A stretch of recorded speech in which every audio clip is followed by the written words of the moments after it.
بسم اللہ الرحمن الرحیم۔ اصول تفسیر کا مطالعہ کر رہے تھے، تو آج اس سلسلے کا ہمارا چوتھا لیکچر ہے۔ تفسیر القرآن بالقرآن، یعنی قرآن سے قرآن کی تفسیر کرنا، اس اصول کو ہم نے ڈسکس کیا۔ پھر تفسیر القرآن بالسنہ، سنت سے حدیث سے قرآن مجید کی تفسیر کرنا، اور آج ہے تفسیر القرآن باقوال السلف، سلف صالحین کے اقوال سے قرآن کی تفسیر کرنا۔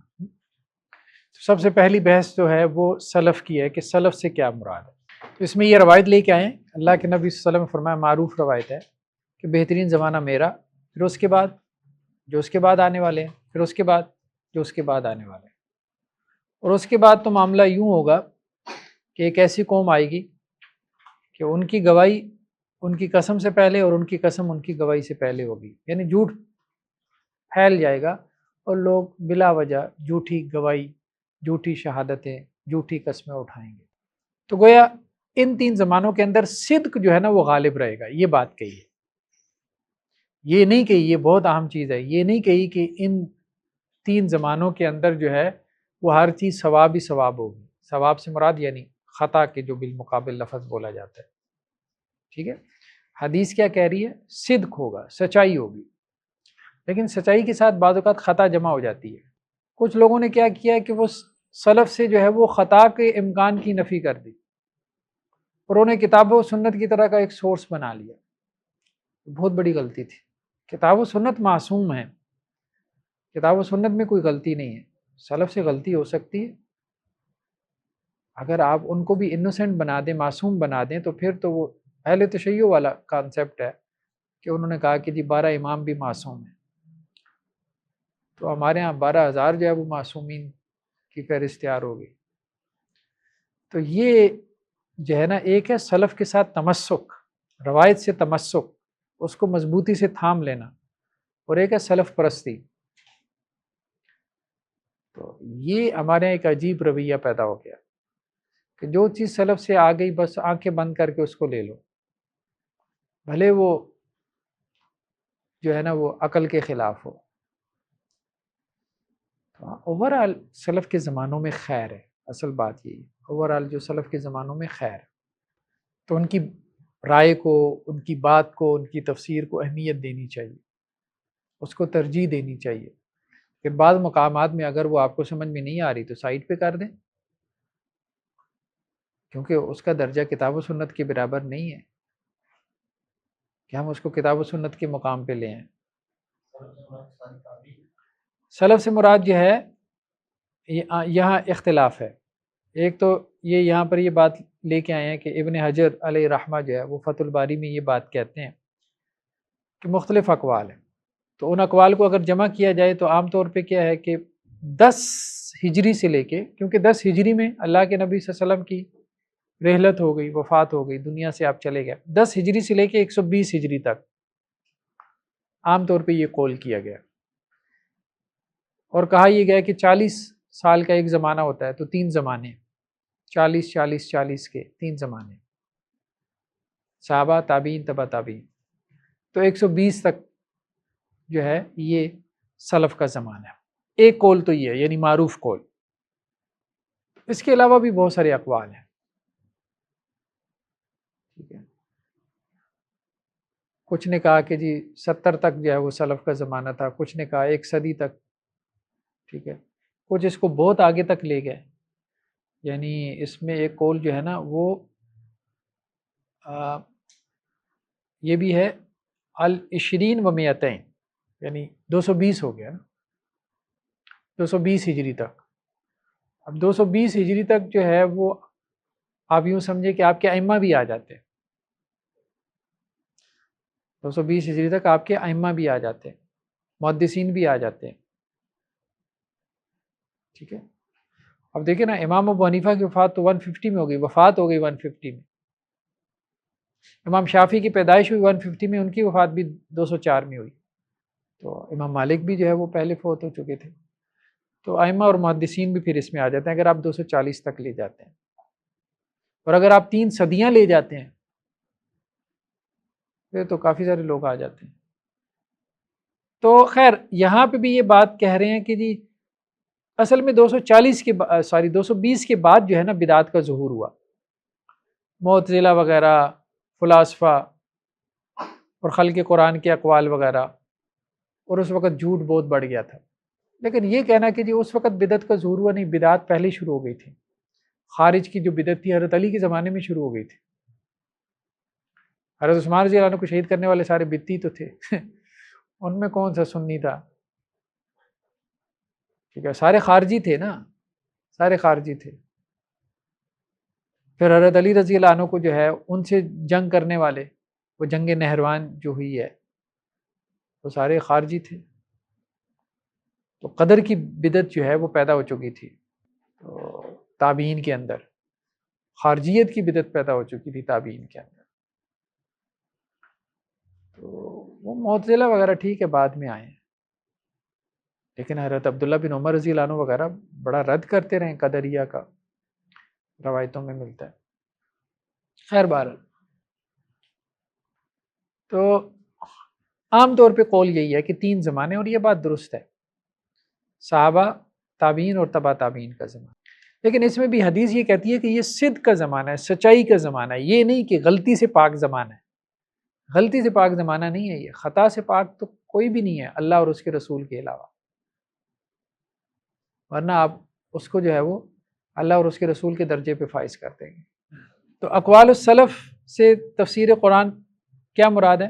یعنی صحابہ، تابعین اور تبع تابعین کے اقوال سے قرآن مجید کی تفسیر کرنا۔ اس کے مصادر کون سے ہیں؟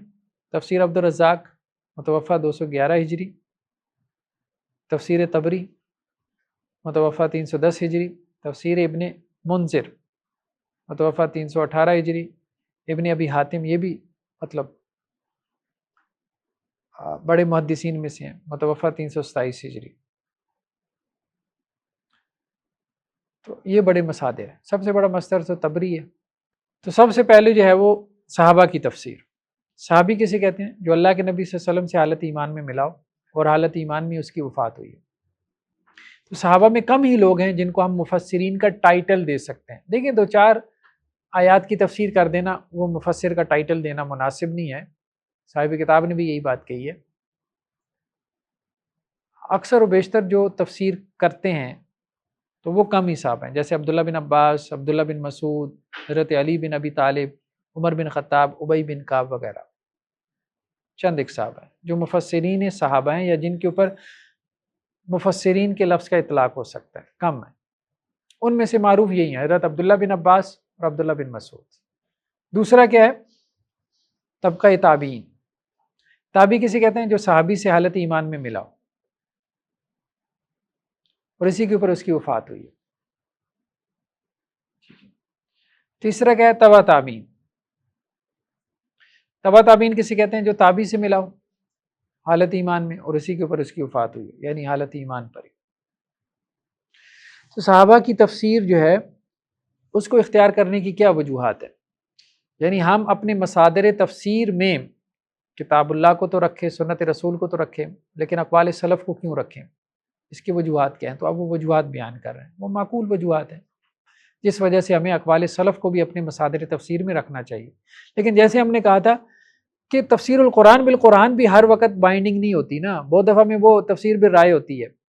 تفسیر القرآن بالحدیث بہت دفعہ میں رائے ہوتی ہے، وہ بھی بائنڈنگ نہیں ہوتی۔ تو اقوال سلف سے جو ہے وہ قرآن مجید کی تفسیر ہر صورت میں کیسے بائنڈنگ ہو سکتی ہے؟ وہ بھی بہت دفعہ میں رائے ہوتی ہے، منقول نہیں ہوتی۔ جب وہ صحابہ کی رائے ہو تو آپ اس سے اختلاف کر سکتے ہیں۔ تو اہمیت کیا ہے تفسیر صحابہ کی؟ سب سے پہلی چیز کیا ہے؟ انہم شاہد التنزیل وعرفوا احوالا، کہ وہ شاہد واقعہ ہیں۔ شاہد واقعہ سے مراد یہ ہے کہ وہ واقعہ، جس واقعے کے بارے میں قرآن نازل ہو رہا تھا، وہ اس کے آئی وٹنس ہے، یعنی وہ واقعہ دیکھ رہے تھے نا۔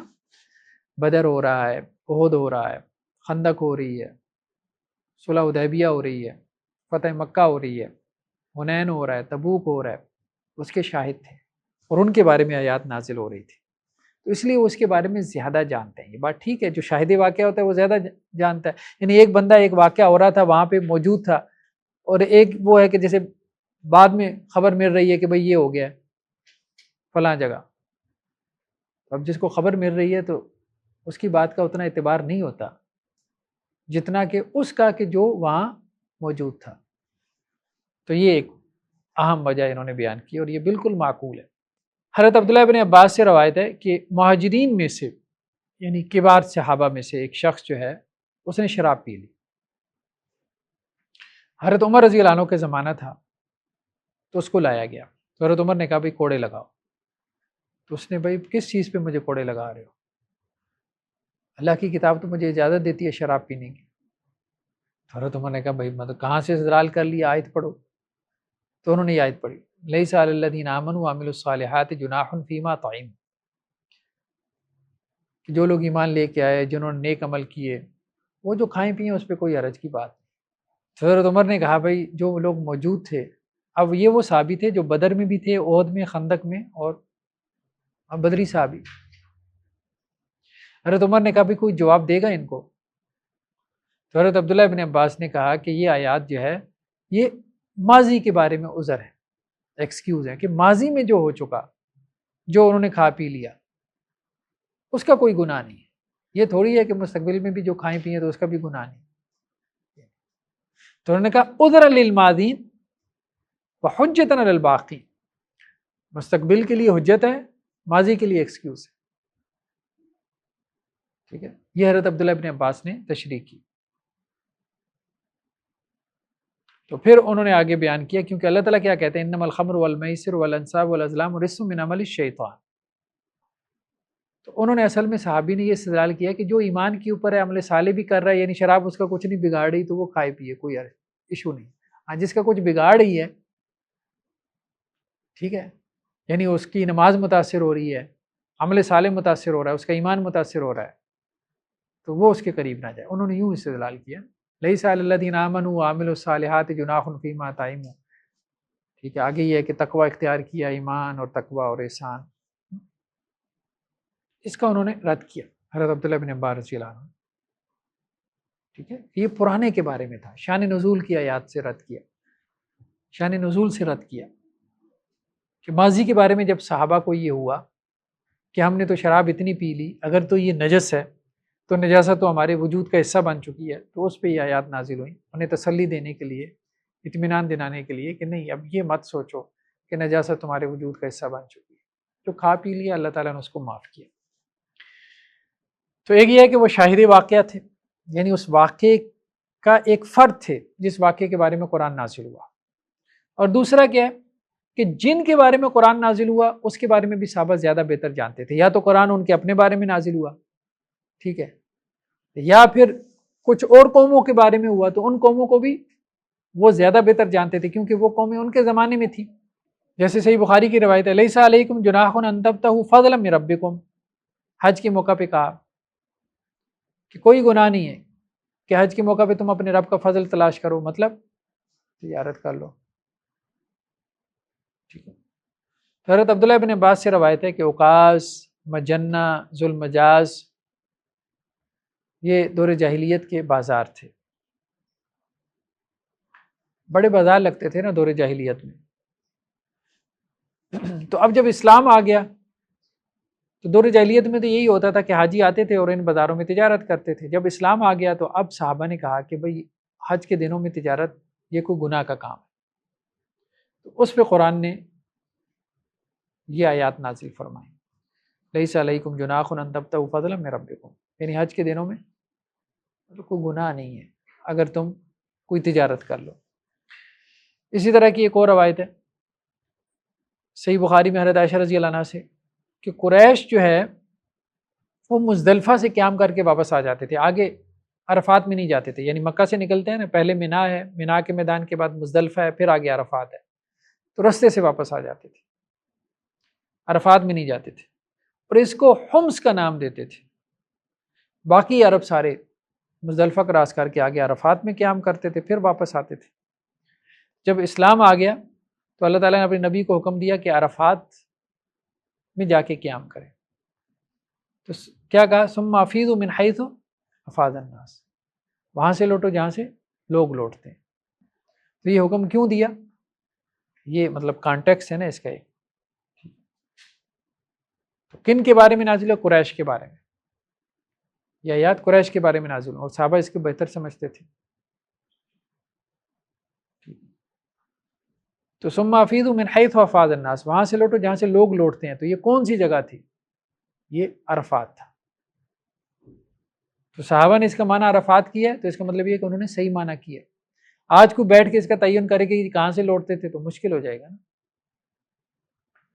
نیکسٹ کیا ہے کہ صحابہ جو ہے ان کی زبان میں قرآن نازل ہوا، یہ بھی ان کو ایج حاصل ہے. ایک یہ ہے کہ وہ شاہد واقعہ تھے، یہ ان کو ایج حاصل ہے. دوسرا یہ کہ جن قوموں کے بارے میں قرآن نازل ہو گیا وہ ان کی معاصر قومیں تھی، وہ ان کے بارے میں زیادہ بہتر جانتے تھے. اور تیسرا کہ وہ اہل زبان تھے، یعنی ان کی مادری زبان میں قرآن نازل ہوا. عربی معلّہ بھی انہی کی تھی نا. ایک یہ ہے کہ وہ شاہد واقعہ تھے، جس واقعے کے بارے میں قرآن نازل ہوا اس کا ایک فرد تھے. بدر، احد، خندق، ہر جگہ پہ وہ شامل تھے. دوسرا یہ کہ جن قوموں کے بارے میں قرآن نازل ہوا، بعض اوقات ان کے ارد گرد کی قوموں کے بارے میں، قریش کے بارے میں نازل ہو رہا تھا، یہود النصارہ کے بارے میں نازل ہو رہا تھا، ان کے اپنے بارے میں نہیں. وہ ان کو بھی زیادہ جانتے تھے کہ ان کے کیا مسائل تھے، کیا کانٹیکس تھا جس میں یہ آیات نازل ہوئی. تیسرا یہ کہ ان کی زبان میں قرآن نازل ہوا، ان کی مادری زبان میں، جو عربی یہ بولتے تھے اس کے اندر، آج کی جدید عربی میں نہیں. اچھا، ایک قرآن مجید میں آیت ہے قُلِ ادْعُوا الَّذِينَ زَعَمْتُم مِّن دُونِهِ فَلَا يَمْلِكُونَ كَشْفَ الضُّرِّ عَنكُمْ وَلَا تَحْوِيلًا. اللہ تعالیٰ نے مشرکین سے خطاب کرتے ہوئے کہا کہ جن کے بارے میں تم کو گمان ہے نا کہ وہ تمہاری سنتے ہیں، تو ان کو ذرا پکار کے دیکھو تو وہ تم سے کسی نقصان کو دور نہیں کر سکتے. ٹھیک ہے، آگے کیا ہے؟ اولئک الذین یدعون یبتغون الی ربہم الوسیلہ. جن کو یہ پکارتے ہیں نا، جن کو یہ پکارتے ہیں، یعنی یہ مشرکین جن کو پکارتے ہیں، وہ خود اپنے رب کا وسیلہ تلاش کرتے رہتے ہیں، یعنی وہ اپنے رب کا قرب تلاش کر رہے ہوتے ہیں. اس آیت کا کیا معنی ہے؟ یعنی مشرکین جن کو پکار رہے ہیں، یعنی تم جن کو پکار رہے ہو، وہ خود جو ہے وہ اپنے رب کو پکار رہے ہیں. تو حضرت عبداللہ ابن مسعود رضی اللہ عنہ نے اس کی تفسیر میں یہ بات کہی. ابھی یہ اگلا پرنسپل ہم سمجھ رہے ہیں نا، اس میں یہ پہلے اس کو سمجھ لیں گے تو پھر وہ پرنسپل زیادہ سمجھ میں آئے گا. حضرت عبداللہ ابن مسعود کیا کہتے ہیں؟ کان ناس من الانس یعبدون ناسا من الجن. انسانوں میں سے جو ناس تھے وہ جنوں میں سے ناس کی عبادت کرتے تھے. فاسلم الجن، تو جنہوں نے اسلام قبول کر لیا. تو اب عرب کیا کرتے تھے؟ جنات کو پکارتے تھے. تو جنات نے اسلام قبول کر لیا، تو اللہ تعالیٰ نے یہ آیات نازل کی عربوں کو، مشرکین عرب کو کہا کہ جن کو تم پکار رہے ہو وہ اللہ کو پکار رہے ہیں. تو یہاں انہوں نے ایک لفظ استعمال کیا ناسم من الانس ناسم من الجن. تو اس پہ ایک بڑے عالم ہیں، ان کا نام ہے ابن التین، بخاری کے شارح ہیں، بڑے عالم ہیں، محدث بھی ہیں. ابن التین نے کہا کہ یہ بات عبداللہ بن مسعود کی سمجھ میں نہیں آتی. ناسم من الجن، جنوں میں سے انسان کیا ہوتا ہے؟ ٹھیک ہے، یہ دونوں تو متضاد ہیں. تو یہ مثال اس لیے لے کے آئے ہیں کہ دیکھو بات یہ ہے کہ صحابہ کرام کی زبان عربی ہے نا، صحابہ پہ آپ یہ اعتراض نہیں کر سکتے کم از کم کہ جی یہ لفظ انہوں نے غلط بولا ہے، کہ اپنی زبان ہے. وہاں یہ اعتراض کرنا یہ درست نہیں. کیوں؟ انہوں نے یہاں پہ وجہ بیان کی نا کہ ناس کا مطلب ہوتا ہے حرکت، متحرک. لغت میں اس کا معنی یہی ہے. ٹھیک ہے، تو حرکت کرنے والی مخلوق کے اوپر اس کا اطلاق ہو جاتا ہے. ناس کا مطلب ضروری نہیں انسان، جنات کے اوپر بھی اس کا اطلاق ہو سکتا ہے. تو یہ بات بالکل محاورتاً ٹھیک ہے کہ انسانوں میں سے ناس یعنی کچھ لوگ، انسانوں میں سے کچھ لوگ، جنات میں سے کچھ لوگوں کی، ہم بھی جیسے کہہ دیتے ہیں انسانوں میں سے کچھ لوگ جنات میں سے کچھ لوگوں کی عبادت کرتے تھے. ٹھیک ہے، تو اس معنی میں تو صحابہ کرام جو ہے اگر وہ قرآن مجید کے کسی لفظ کا معنی بیان کریں کہ یہ عربی کا لفظ ہے، اس کا عربی میں یہ معنی ہے، ٹھیک ہے، تو وہ کم از کم غلط نہیں ہو سکتا، وہ غلط نہیں ہو سکتا، ان کی زبان ہے، ان کی مدر ٹنگ ہے۔ آپ کو اگر کچھ لگ رہا ہے تو آپ اس میں زیادہ جو ہے وہ گہرائی میں جائیں، زیادہ غور و فکر کریں، تو آپ کے اوپر جو ہے وہ معنی واضح ہو جائے گا، کھل جائے گا۔ چوتھا حسن فہم، یعنی ان کا فہم اچھا تھا، یہ بات بھی ٹھیک ہے۔ حضرت عبداللہ بن عباس فقیہ صحابی تھے، حضرت عمر بن خطاب رضی اللہ عنہ کا فہم کتنا اچھا تھا کہ ان کے فہم کے مطابق قرآن نازل ہوتا تھا، فہم اچھا تھا۔ حضرت عبداللہ بن مسعود رضی اللہ عنہ کا فہم اچھا تھا، تو فہم ان کا اچھا تھا، یعنی فقاہت تھی ان میں، صحابہ میں، یہ بات بالکل درست ہے۔ نیکسٹ کیا ہے؟ سلامت و قصدہم، یہ بات بھی بہت عام ہے، نیتیں خالص تھیں، گروہی، جماعتی، مسلکی تعصب بائسنس نہیں تھا، یعنی وہ بریلوی دیوبندی اہل حدیث شیعہ نہیں تھے، یا مکتب فراہی کے نہیں تھے، یا مطلب کوئی بھی اسکول آف تھاٹ آپ کہہ لیں، بائسنس نہیں۔ جیسے اسکول آف تھاٹس کی ہو جاتی ہے کہ آپ ایک خاص مکتب سے، اسکول آف تھاٹ سے تعلق رکھتے ہیں، ایک مسلک سے رکھتے ہیں، تو وہ ریپریزنٹ کرتا ہے آپ کی تفسیر کے اندر، یعنی پہلے سے آپ کا ایک سیٹ آف بلیف ہے، اس کی روشنی میں آپ نے قرآن کا مطالعہ کرنا ہے، یا پہلے سے آپ کی کچھ سوچ نظریات ہیں۔ ان کا معاملہ یہ نہیں تھا، تو ان کا قصد بڑا خالص تھا، ٹروت تک پہنچتے، حقیقت تک پہنچنا ہے۔ قصد، نیت، ارادہ، سلامت و قصد، ٹھیک ہے، اخلاص نیت جسے آپ کہتے ہیں، سنسیئرٹی تھی۔ لیکن اس کے بعد وہ کہتے ہیں جی مطلب خوارج آ گئے، مرجئہ آ گئے، جہمیہ، معتزلہ، اب ہر ایک نے اپنی طرف قرآن کو مولڈ کرنا شروع کر دیا نا، تو یہ وجوہات ہو گئی۔ نیکسٹ کیا ہے؟ تابعین، تابعین کے جو اقوال ہیں یا تبع تابعین کے ہیں، ان کا کیوں اعتبار کیا جائے؟ یہ 5 وجوہات تو صحابہ کے لیے تھیں، تو تابعین اور تبع تابعین کے اقوال کو ہم اختیار کریں یا ان سے تفسیر قرآن میں مدد لیں، تو اس کی کیا کوئی معقول وجوہات ہو سکتی ہیں؟ ایک بات تو انہوں نے یہ کی ہے کہ تابعین اور تبع تابعین کی جو تفاسیر ہیں وہ صحابہ سے مروی ہیں۔ عموماً تابعین نے کس سے سیکھا؟ صحابہ سے، اور تبع تابعین نے کس سے سیکھا؟ تابعین سے۔ یہ ہمیں ملتا ہے، بعض تابعین سے ملتا ہے، وہ یہ کہتے ہیں، جیسے حضرت مجاہد سے ہے کہ میں نے کوئی 30 مرتبہ حضرت عبداللہ بن عباس سے قرآن پڑھا۔ حضرت مجاہد جو ہے نا، حضرت عبداللہ بن عباس کے بڑے شاگردوں میں سے ہیں، یعنی سب سے مضبوط سند انہی کی ہے حضرت عبداللہ بن عباس سے، مجاہد۔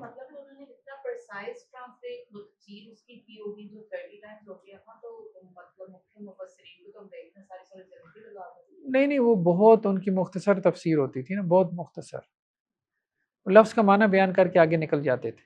تفسیر صحابہ تو یہی ہے نا، وہ 4 صفحوں کی تفسیریں ہمارے یہاں نہیں ہوتی، ایک آیت کی تفسیر میں 10 صفحات، ایسا نہیں ہوتا ان کے۔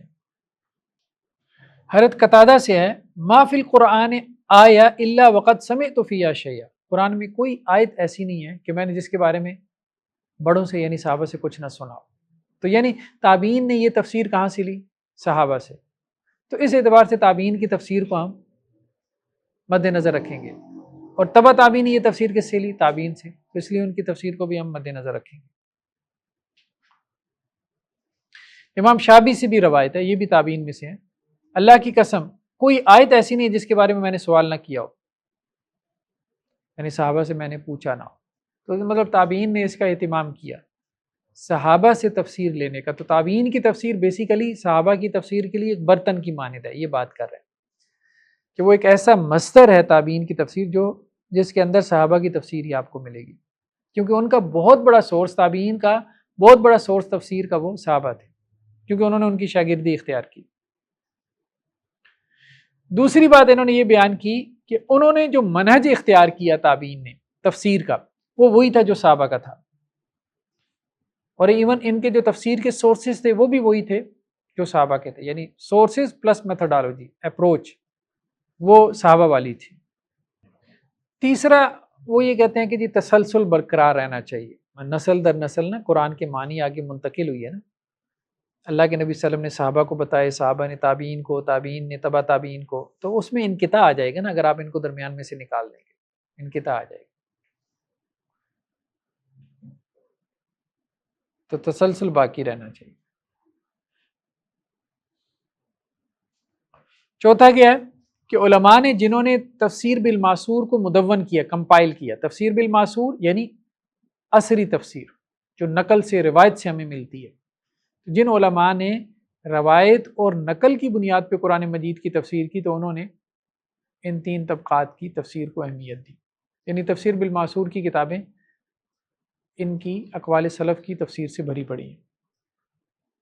پانچواں کیا ہے، تابعین اور تبع تابعین جو ہے نا ان کے زمانے میں جو عربی زبان تھی یہ وہی تھی جو جس میں قرآن نازل ہوا تھا، بعد میں پھر عربی چینج ہوتی چلی گئی نا، اب تو وہ رہ ہی نہیں گئی، ظاہری بات ہے، اب تو لبن جو ہے وہ قرآن نے لبن جو ہے وہ اس کو کہا ہے، دودھ کو کہا ہے، تو لوگ ہماری تصحیح کر رہے ہوتے ہیں، وہ جو سعودی عرب میں بیٹھے ہوتے ہیں، آپ صاحب لبن کا مطلب لسی ہوتا ہے آپ غلط ترجمہ کر رہے ہیں، وہ جدید عربی میں لبن لسی کو کہتے ہیں، اور دودھ اس کے لیے حلیب کا لفظ آ گیا، ارتقاء ہوتا ہے زبانوں میں۔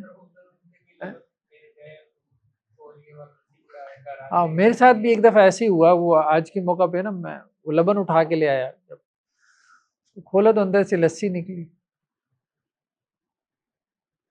تو وہ دودھ کو حلیب کہتے ہیں۔ تو خیر بحال زبانوں میں ارتقاء ہوتا ہے، زبانوں میں ارتقاء ہوتا ہے۔ تو اب ہم اگر اس کو سمرائز کریں تو صحابہ کرام کی تفسیر لینے کی 5 وجوہات انہوں نے بیان کی، ٹھیک ہے۔ پہلی کیا ہے کہ وہ شاہد واقعہ تھے، دوسری کہ جن احوال میں جن قوموں کے بارے میں قرآن نازل ہوا ان سے وہ واقف تھے، تیسرا ان کی زبان میں قرآن نازل ہوا، چوتھا ان کا فہم اچھا تھا، پانچواں ان کی نیت خالص تھی۔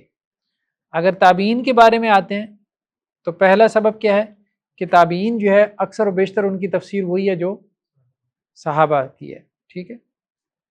دوسرا ان کا جو منہج ہے تفسیر کا وہ وہی ہے جو صحابہ کا ہے، تو اس لیے اس میں سلامتی زیادہ ہے، یا ان کے مصادر تفاسیر کے وہی ہیں جو صحابہ کے تھے۔ تیسرا یہ ہے کہ اگر ہم ان کی تفسیر نہیں لیتے تو ایک جو تسلسل ہے کہ قرآن ہمیں ایک تسلسل سے ملا نا، صحابہ نے تابعین کو دیا، تابعین نے تبع تابعین کو دیا، درمیان میں سے تابعین نکال دیں تو قرآن آپ تک نہیں پہنچے گا نا، تو اسی طرح سے معنی بھی ایک تسلسل سے چلے آ رہے ہیں، تو وہ منقطع ہو جائے گا سلسلہ۔ اور چوتھا یہ ہے کہ کبار مفسرین نے تابعین کے اقوال کو بھی کمپائل کیا، ان کو اہمیت دی۔ اور پانچواں کیا ہے کہ یہ اس زمانے میں تھے جس زمانے میں قرآن کی وہ جو عربی، جسے عربی یہ معلّہ کہا جاتا ہے، جس میں قرآن نازل ہوا، وہ ابھی انٹیکٹ تھی، باقی تھی اسی صورت حال میں۔ نیکسٹ کیا ہے، سلف کی تفسیر جو ہے اس کی قسمیں، یہ خلاصہ ہے سارا۔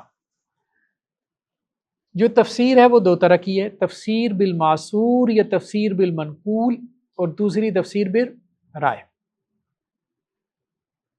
ٹھیک ہے۔ وہ تفسیر جس کی بنیاد نقل ہو اور وہ جس کی بنیاد رائے ہو، بس 2 ہی قسمیں، بنیادی طور پہ 2 ہیں، پھر ہر ایک کی آگے قسمیں۔ تو تفسیر بالمنقول یا تفسیر بالماسور کی 4 قسمیں انہوں نے بیان کی۔ ایک وہ جو اللہ کے نبی صلی اللہ علیہ وسلم سے مروی ہو، دوسری جو اسباب نزول، اور وہ اسباب نزول کی روایتیں، یعنی اسباب نزول کہتے ہیں نا، مطلب یہ آیات کیوں نازل ہوئی، کیا حادثہ ہوا تھا، کیا واقعہ ہوا تھا، کیا انسیڈنٹ تھا جس کی وجہ سے یہ آیات نازل ہوئی، تو سری آیات، اسباب نزول کی سری آیات۔ اور تیسرا جو تابعین جو ہے وہ صحابہ سے نقل کرتے ہیں، یہ بھی تفسیر بالماسور ہے۔ اور چوتھا جو تبع تابعین سے نقل کرتے ہیں، یہ بھی تفسیر بالماسور ہے، یعنی منقول تفسیر۔ اسباب نزول کی روایات بھی منقول ہیں، اللہ کے نبی صلی اللہ علیہ وسلم کی تفسیر بھی منقول ہے، صحابہ کی بھی منقول ہے، تابعین کی بھی منقول تفسیر ہے، نقل میں آ جاتی ہے نا۔ دوسرا کیا ہے، تفسیر بالرائے، یہ ابھی ہم سلف کی بات کر رہے ہیں، تو سلف میں بھی تفسیر بالرائے تھی۔ ایک تو اسباب نزول کی روایتوں میں آئے گی، ٹھیک ہے، اس میں تفسیر بالرائے ہے اسباب نزول کی روایتوں میں، یعنی بعض اوقات یہ ہوتا ہے نا کہ صحابی واضح طور پہ کہتا ہے بھائی یہ جو آیات ہیں نا اس واقعے کے بارے میں نازل ہوئی ہیں، بعض اوقات وہ کہتا ہے کہ نہیں یہ جو سینیریو نا، یہ جو واقعہ نا، یہ بھی اس آیت میں آ سکتا ہے، تو یہ اس کی رائے ہوتی ہے۔ دوسرا کیا ہے کہ ایک آیت کے ایک سے زیادہ معنی ہو، کوئی صحابی کوئی معنی بیان کر رہا ہے، دوسرا معنی بیان کر رہا ہے، تو اس کا مطلب یہ ہے کہ یہاں پہ بھی ان کی تفسیر بالرائے ہے۔ تیسرا کیا ہے کہ مختلف جو قصص، خاص طور پہ بنی اسرائیل کے جو واقعات ہوتے تھے، اسرائیلیات جیسے کہتے ہیں، ان کو وہ آیات کے ذیل میں بیان کر دیتے تھے، اسرائیلی واقعات کو۔ اب یہ ان کی رائے ہوتی تھی کہ یہ قصہ جو ہے نا یہ اس آیت کے بارے میں، یا یہ آیت اصل میں اس قصے کو بیان کر رہی ہے، اور وہ ہو بھی سکتا ہے نہیں بھی ہو سکتا۔ تو سب سے پہلے آتے ہیں تفسیر بالمنقول، یہ والی جس کی آگے 4 قسمیں، کہ اللہ کے نبی صلی اللہ علیہ وسلم سے نقل کرتے ہیں، اسباب نزول کی روایات نقل کرتے ہیں، صحابہ اور تابعین۔ تو سب سے پہلے اللہ کے نبی صلی اللہ علیہ وسلم کی جو تفسیرات ہیں، ظاہر بات ہے وہ تو تفسیر بالمعصور میں آ جاتی ہے، ٹھیک ہے، اس کو ہم تفسیر صحابی نہیں کہیں گے، تفسیر نبوی کہیں گے۔ حضرت عائشہ رضی اللہ عنہ سے روایت ہے کہ اللہ کے نبی صلی اللہ علیہ وسلم فرمایا جس کا حساب لیا گیا وہ ہلاک ہو گیا، اللہ نے جس کا حساب لیا وہ ہلاک ہو گیا، مارا گیا۔ کہتی میں نے کہا اللہ کے رسول صلی اللہ علیہ وسلم، اللہ تعالیٰ تو یہ کہتے ہیں فَأَمَّا مَنْ أُوتِيَ كِتَابَهُ بِيَمِينِهِ فَسَوْفَ يُحَاسَبُ حِسَابًا يَسِيرًا، جس کو دائنے ہاتھ میں اعمال نامہ دیا گیا تو اس سے آسان حساب لیا جائے گا۔ تو آپ کہتے ہیں کہ جی جس سے بھی حساب لیا گیا وہ مارا گیا، تو آپ علیہ السلام نے فرمایا ذاک الارض، یہ یہاں جو مراد ہے نا حساب یسیر، اس سے مراد یہ ہے کہ اس کا اعمال نامہ پیش کیا جائے گا، اللہ تعالیٰ ایک نظر دیکھیں گے، کہیں گے جا، ٹھیک ہے۔ ومن نوکش الحساب، اور جس سے مناقشہ کر لیا گیا، پوچھ لیا گیا، ہاں بھائی بتاؤ یہ کیوں کیا، کیسے ہوا، تو وہ ہلاک ہو گیا۔ تو اللہ کے نبی صلی اللہ علیہ وسلم فرمایا حساب سے مراد کیا ہے؟ مناقشہ۔ تو حساب یسیر یہ ہے کہ اعمال نامہ پیش ہو اور اللہ تعالیٰ کہیں جا۔ دوسرا کیا ہے؟ تابی اور تبع تابی کی جو ایک ہے صحابی کی روایت، صحابی کی جو روایت ہے، اب ظاہری بات ہے جب صحابی کہہ رہا ہے کہ اللہ کے نبی صلی اللہ علیہ وسلم نے کہا تو یہ تو تفسیر نبوی ہو گئی، لیکن اگر تابی یہ کہے کہ اللہ کے نبی صلی اللہ علیہ وسلم نے کہا، یا تبع تابی یہ کہے کہ اللہ کے نبی صلی اللہ علیہ وسلم نے کہا، تو وہ کون سی روایت ہوتی ہے؟ مرسل، مرسل، درمیان میں صحابی کا واسطہ نہیں ہوتا نا۔ تو اب اس میں اس کو ہم مرفوع روایت نہیں نہ کہہ سکتے، ٹھیک ہے، اس کو مرفوع روایت نہیں کہہ سکتے، منقطع روایت ہے۔ اب یہ تفسیر صحابی یا تفسیر تابی یہ کہلائے گی، یا تفسیر تبع تابی کہلائے گی، یا اس کو تفسیر نبوی بھی کہہ سکتے ہیں، یہ اختلافی مسئلہ ہو جائے گا نا، کیونکہ کچھ فقہا مرسل کو حجت مانتے ہیں، کچھ نہیں مانتے، کچھ یہ کہتے ہیں جی ایک سے زیادہ اس کے طرق آ جائیں، چین آ جائیں پھر حجت ہوتی ہے۔ خیر بہرحال مثال کے طور پہ اگر ہم یہاں پہ یہ تبری کی روایت ہے قتادہ سے، اور وہ حضرت حسن سے روایت کرتے ہیں وَلِلَّهِ عَلَى النَّاسِ حِجُّ الْبَيْتِ مَنِ اسْتَطَاعَ إِلَيْهِ سَبِيلًا وَمَنْ كَفَرَ فَإِنَّ اللَّهَ غَنِيٌّ عَنِ الْعَالَمِينَ۔ قَالَ بَلَغَنَا، ہمیں یہ بات پہنچی، حضرت حسن بصری کہتے ہیں، اب یہ تابعی کیا کہتے ہیں، ہمیں یہ بات پہنچی ہے کہ اللہ کے نبی صلی اللہ علیہ وسلم کو کسی نے کہا اے اللہ کے رسول، من استطاع الیہ سبیلا سے کیا مراد ہے؟ اللہ تعالیٰ یہ جو کہہ رہے ہیں کہ اس کے اوپر حج کرنا فرض ہے جو استطاعت رکھتا ہو رستے کی۔ تو کسی نے آپ علیہ السلام سے پوچھا کہ رستے کی استطاعت سے کیا مراد ہے؟ تو اللہ کے نبی صلی اللہ علیہ وسلم فرمایا زاد راہ اور سواری ہو، رستے کا خرچ ہو اور سواری ہو۔ اب یہ کس نے کہا؟ حضرت حسن بصری نے کہا، تابعی کا قول ہے، ٹھیک ہے۔ تو یہ تفسیر نبوی ہے کہ نہیں ہے؟ اب جو مرسل کو حجت مانتے ہیں وہ کہیں گے یہ تفسیر نبوی ہے، جو نہیں مانتے وہ کہیں گے نہیں یہ تابعی کی تفسیر ہے، لیکن ہے تو منقول، منقول میں آ جائے گی، تابعی کی ہو یا اللہ کے نبی صلی اللہ علیہ وسلم کی ہو۔ تو ایک بات تو یہ ہو گئی کہ تفسیر نبوی، جو تفسیر نبوی مروی ہے، کبھی صحابہ سے مروی ہوتی ہے، کبھی تابعی سے مروی ہوتی ہے تفسیر نبوی، تو وہ منقول میں آ جاتی ہے۔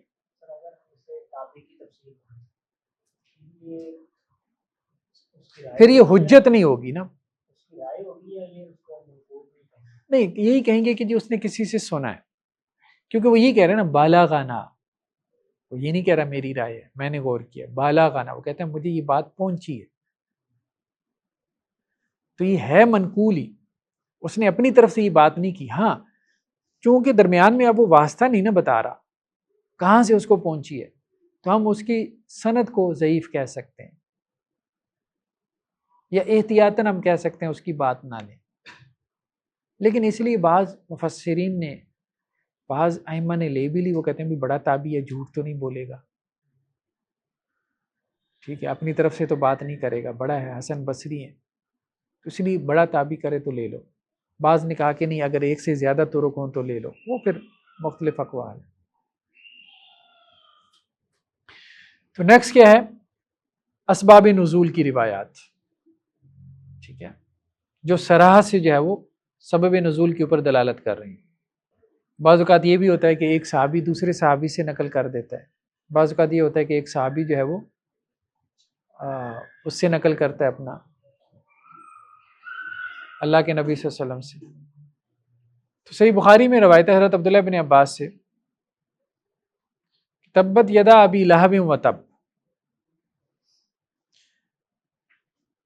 کہ یہ جو آیات ہیں کہ ابو لہب کے دونوں ہاتھ ٹوٹ جائیں اور وہ خود بھی ہلاک ہو، تو حضرت عبداللہ بن عباس کہتے ہیں کہ جب یہ آیات نازل ہوئی وانذر عشیرتک الاقربین، آپ اپنے قریبی رشتہ داروں کو ڈرا دیں، تو آپ علیہ السلام صفا پہ چڑھے اور آپ نے پکارا اے بنو فہر، اے بنو عدی، قریش کے خاندانوں کو پکارا، جمع ہو گئے۔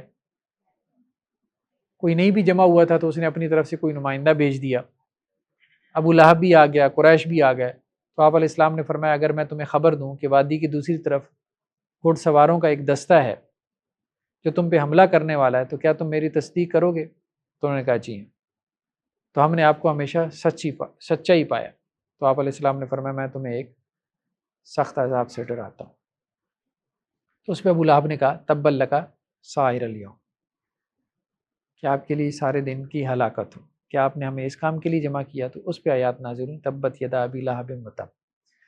یہ کس نے نقل کیا؟ حضرت عبداللہ بن عباس نے، اور جب کا یہ واقعہ اس وقت تو ان کی پیدائش بھی نہیں ہوئی، ٹھیک ہے، تو انہوں نے کسی اور صحابی سے سن لیا ہوگا۔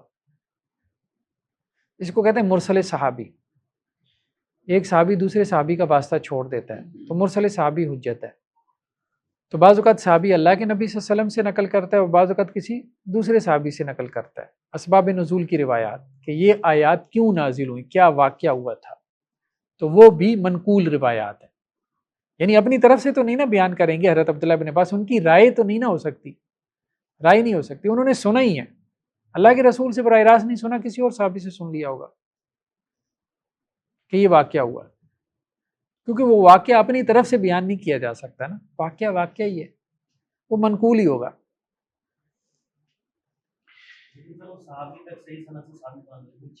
ہاں چین۔ تیسرا یہ ہے کہ بعض اوقات جو ہے نا صحابی جو ہے وہ سبب نزول کی تعبیر کر دیتا ہے، ٹھیک ہے، اب جیسے یہاں پہ انہوں نے یہ بات بیان کی،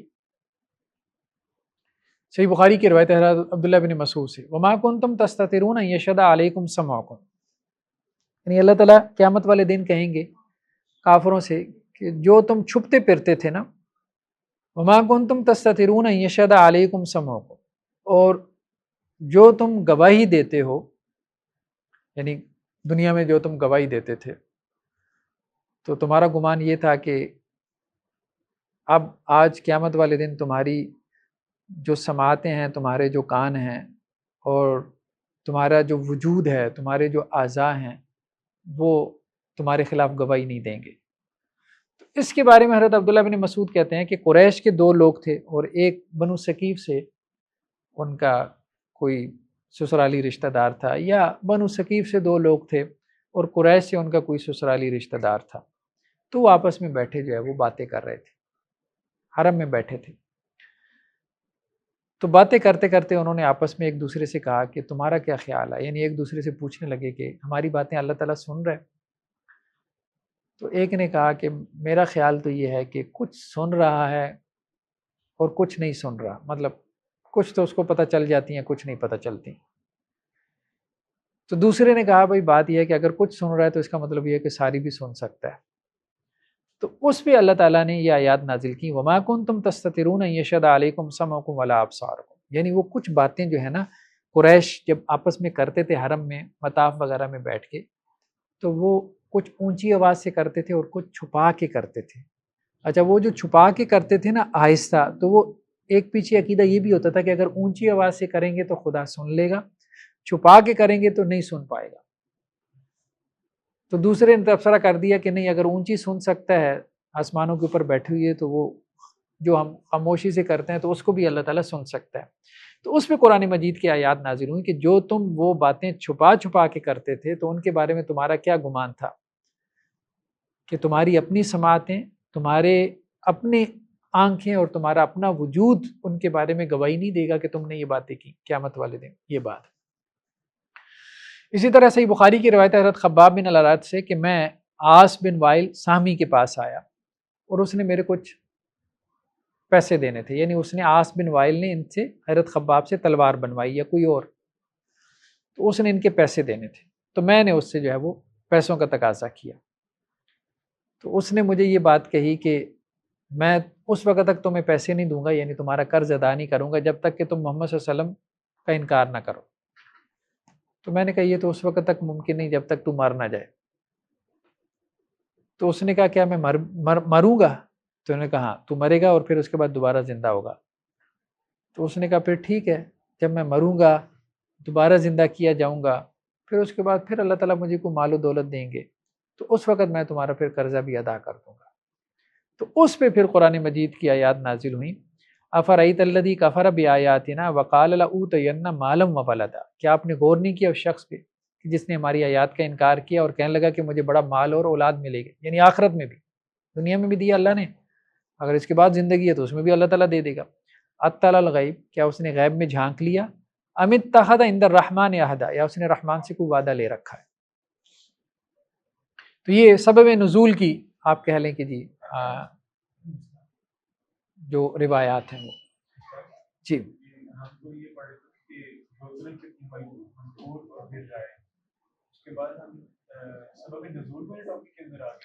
وہی اسباب نزول کی روایات ہی نا. منقول کے ٹاپک میں ہم ہیں نا. منقول میں پہلی قسم تھی نبی کریم صلی اللہ علیہ وسلم کی تفسیر، دوسری قسم ہے اسباب نزول کی روایات منقول میں. تو اسباب نزول کی روایات بعض اوقات صحابہ سے ہوتی ہیں، بعض اوقات تابعین سے ہوتی ہیں، بعض اوقات اللہ کے نبی صلی اللہ علیہ وسلم تک بھی ان کی سند پہنچتی ہے. ٹھیک ہے، تو یہ بات کر رہے ہیں. صحیح بخاری میں ایک روایت ہے حضرت عبداللہ بن عمر سے کہ جب عبداللہ بن ابی جو منافقوں کا سردار تھا، جب وہ فوت ہوا تو اس کا بیٹا، اس کے بیٹے کا نام بھی عبداللہ تھا، عبداللہ بن عبداللہ، وہ آپ علیہ السلام کے پاس آئے اور کہنے لگا کہ جی آپ اپنا کرتا دے دیں، میں اپنے والد کا کفن بنا لوں. تو آپ علیہ السلام نے جو ہے وہ دے دیا.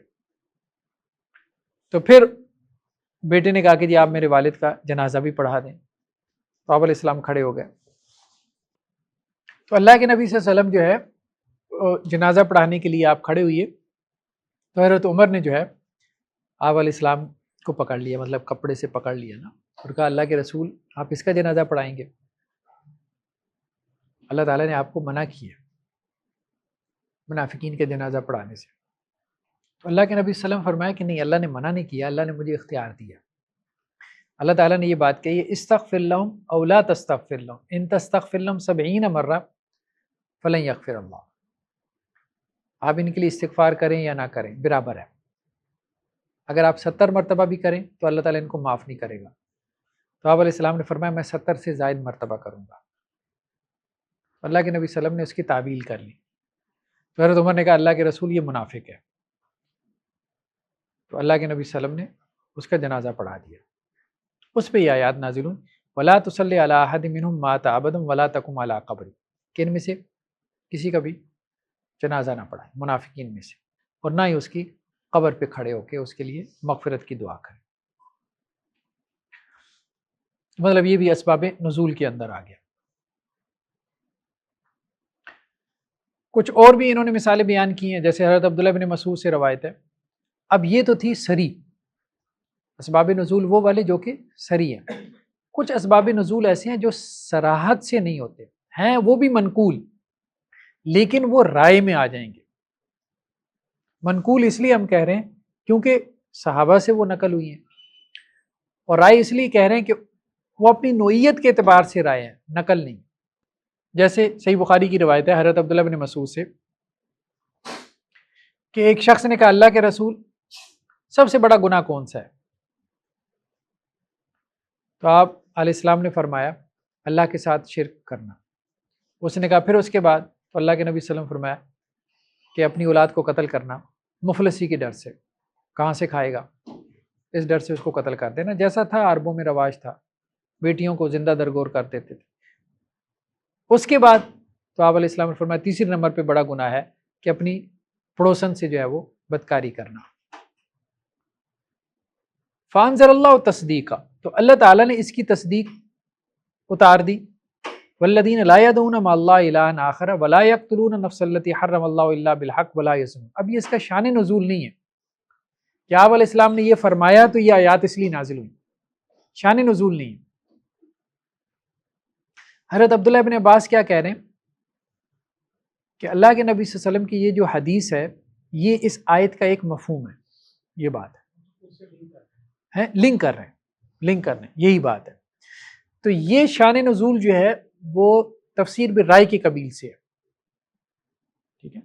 اب جیسے ایک اور روایت یہ لے کر آئے، صحیح مسلم کی روایت ہے حضرت برا بن عازب سے کہ یہ آیات نازل ہوئی حافظوا علی الصلوات وصلاۃ العصر، پہلی یہ آیات نازل ہوئی کہ نمازوں کی حفاظت کرو اور عصر کی نماز کی۔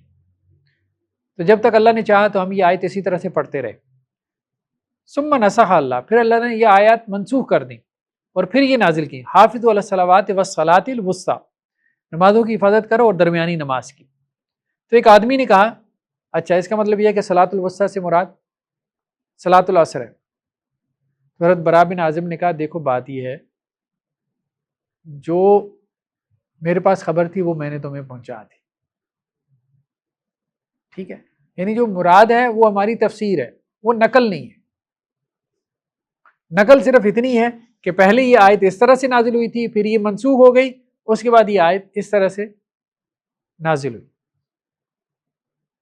پہلی تھی حافظوا علی الصلوات وصلاۃ العصر، پھر نازل ہوئی حافظوا علی الصلوات وصلاۃ الوسطی۔ نقل صرف اتنی، باقی جو تمہیں سمجھ میں آ رہا ہے تو ٹھیک ہے، کل اس کو سمجھ لو، اس کو بیان کر دو، ٹھیک ہے، لیکن وہ نقل نہیں ہے۔ تو انہوں نے نقل میں اور رائے میں کیا ہے فرق کیا، سمجھ میں فرق کیا۔ ہاں ہے تو یہ اثر ہمارے لیے اثر ہے، لیکن ان کی وہ تفسیر بالرائے ہے۔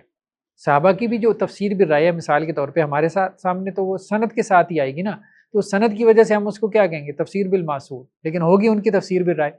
لیکن صحابہ کی تمام تفاسیر تفسیر بالرائے نہیں ہے، کچھ ایسی ہے جو انہوں نے اللہ کے نبی صلی اللہ علیہ وسلم سے نقل کی ہے تو وہ تفسیر بالمعصور ہو جائے گی۔ تو تفسیر بالمعصور ہم صرف اس کو اس کی سند اور روایت کی وجہ سے کہہ رہے ہوتے ہیں، بعض اوقات وہ اپنی نوعیت میں رائے ہوتی ہے۔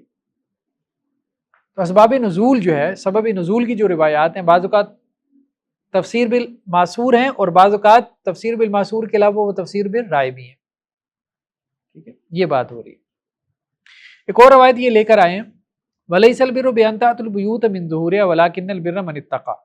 حضرت برا بن عازب سی روایت ہے کہ جب دور جاہلیت میں عرب جو ہے وہ احرام باندھ لیتے تھے تو پھر اس کے بعد جب اپنے گھر آنا ہوتا تھا تو وہ اپنے گھر کے پچھواڑے سے آتے تھے، پیچھے سے دیوار پھلانگ کے آتے تھے، سامنے دروازے سے نہیں آتے تھے۔ تو اللہ تعالیٰ نے یہ بات کہی کہ نیکی یہ نہیں ہے کہ تم اپنے گھر کے پیچھے سے آؤ، ٹھیک ہے، بلکہ نیکی یہ ہے کہ تقوی اختیار کرو اور اپنے گھر کے سامنے سے آیا کرو۔ تو اب یہ اس کی جو ہے وہ شان نزول کی روایت ہے، سبب نزول کی روایت ہے۔ نیکسٹ کیا ہے تابی کی جو روایت ہے یا تبع تابی کی روایت اسباب نزول کے بارے میں۔ ایک یہ ہے کہ صحابی تک وہ سند کو بیان کرے، اور ایک یہ ہے کہ وہ جو روایت ہے وہ مرسل ہو، یعنی صحابی درمیان میں موجود نہ ہو۔ مثال کے طور پہ تبری کی روایت ہے حضرت مجاہد سے کہ کانوا یسافرون ولا یتزودون، یعنی وہ سفر کرتے تھے لیکن زیادہ راہ ساتھ نہیں لیتے تھے۔ صحابہ کی بات کی ہے نا، لیکن سند بیان نہیں کی۔ تو پھر آیات نازل ہوئی وتزودوا، زیادہ راہ لے لیا کرو، یعنی جب وہ حج اور عمرے کے لیے نکلتے تھے تو اللہ توکل کر کے نکل جاتے تھے زیادہ راہ لیے بغیر. تو اللہ تعالی نے یہ آیات نازل کی وتزودوا، زیادہ راہ لے لیا کرو. اب یہ تابعی نے بات کی ہے، حضرت مجاہد نے بات کی ہے، تو یہ مرسل ہے، ٹھیک ہے، اور مقطوع کے قبیل سے ہے. اس کے بارے میں امام ابن تیمیہ یہ کہتے ہیں کہ جب اس کے طرق زیادہ ہو جائیں تو پھر یہ حجت ہے. اگر طرق زیادہ نہ ہو تو پھر ٹھیک ہے، پھر مرسل روایت بعض کے نزدیک حجت ہے، بعض کے نزدیک نہیں. تو یہ تھا اسباب نزول کے حوالے سے. تیسری کیا چیز تھی کہ جس کو تابعین صحابہ سے نقل کریں، یہ بھی تفسیر بالماثور ہے. لیکن تابعین جب صحابہ سے نقل کرتے ہیں تو وہ صحابہ کی جو ہے وہ تفسیر برائے بھی ہو سکتی ہے، نہیں بھی ہو سکتی. اور چوتھا کیا ہے، جس کو تبع تابعین سے نقل کریں، یہ بھی تفسیر بالماثور ہے، ٹھیک ہے، لیکن یہ تابعین کی تفسیر برائے بھی ہو سکتی ہے. بس یہ ہے گہرا نقطہ جس کو سمجھنے کی ضرورت ہے اس کے اندر. النوع ثانی دوسری قسم، پھر یہ میرے خیال میں نیکسٹ ٹائم ہی پڑھیں گے، یہ پھر لمبا ہو جائے گا. یہ سبحانک اللہم و بحمدک.